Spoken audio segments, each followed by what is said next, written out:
Nah, kali ini kita akan membahas fungsi dari Shape Tool. Fungsi dari Shape Tool yaitu untuk mengubah bentuk kurva ataupun objek. Jadi, di sini saya punya kurva lengkung, di sini saya punya polyline, di sini saya punya kotak dan lingkaran. Nah, saya akan menggunakan Shape Tool untuk mengubah polyline menjadi kurva, untuk mengubah kurva menjadi polyline, dan untuk mengubah kotak menjadi seperti elips, dan saya mengubah elips menjadi seperti kotak. Caranya seperti ini. Sebelum kita menggunakan Shape Tool, pastikan kita telah memilihnya dahulu, menyeleksinya dahulu menggunakan Pick Tool. Nah, setelah kita seleksi, lalu kita aktifkan Shape Tool.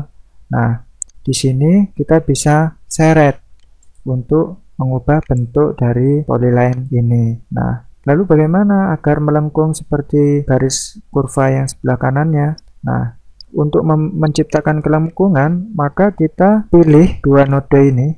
Kita bisa pilih satu-satu sebenarnya, namun cara memilih satu-satu sedikit lebih lama, jadi langsung saya pilih semua nodenya. Lalu saya konversi menjadi kurva. Loh kok nggak berubah? Ini masih berupa garis, namun dia sudah memiliki bakal untuk menjadi kurva. Kita lihat anak panahnya, lalu kita bisa mainkan anak panahnya sehingga dia akan melengkung. Lalu kita mainkan pula anak panah di sisi satunya, di sini juga kita belokkan sehingga dia berubah menjadi kurva lengkung. Lalu bagaimana untuk merubah kurva lengkung menjadi polyline? Nah, sebelumnya kurva lengkung yang saya buat dari BSP line, kita tidak bisa menggunakan Shape Tool pada BSP line karena kita harus mengkonversinya menjadi kurva dahulu. Jadi klik kanan, convert to curve. Nah, setelah kita konversi, baru kita bisa menggunakan Shape Tool. Nah, caranya seperti ini. Di sini terlihat ada anak panah. Nah, anak panah inilah yang membuat lengkungan dari kurva ini. Agar kurva ini menjadi polyline, maka saya seleksi semua nodenya. Nah, setelah semua node terseleksi, saya convert menjadi garis. Nah, setelah saya convert menjadi garis, jadilah seperti ini. Nah, ini kita ada kelebihan node. Bagaimana cara menghapusnya? Cara menghapusnya kita double klik pada node ini. Nah, ketika kita double klik, hilang. Dan untuk memunculkannya lagi, kita bisa lakukan dengan double klik pada area yang belum memiliki node. Atau kita bisa menggunakan icon ini untuk menghapus node. Nah, untuk menambah node, kita klik di garis, lalu klik tambah node. Jadi seperti ini. Nah, selanjutnya bagaimana dengan kotak menjadi lingkaran?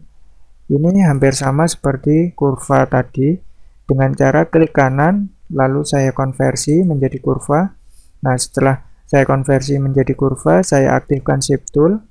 Nah, lalu saya pilih ini masih berupa line atau garis lurus. Saya pilih semua nodenya, saya konversi menjadi kurva. Sehingga setelah saya konversi, dia bisa timbul kelengkungan seperti ini. Jadi saya akan buat menyerupai bentuk elips.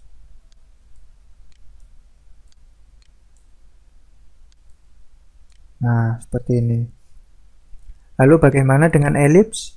Saya aktifkan kembali Pick Tool, saya klik kanan, saya konversi menjadi kurva, lalu saya aktifkan lagi Shape Tool, saya pilih semua titiknya, lalu saya konversi menjadi garis. Jadilah kotak. Namun saat ini masih belah ketupat, jadi untuk mengubah menjadi kotak, kita hanya tinggal menggeser node-nodenya saja seperti ini.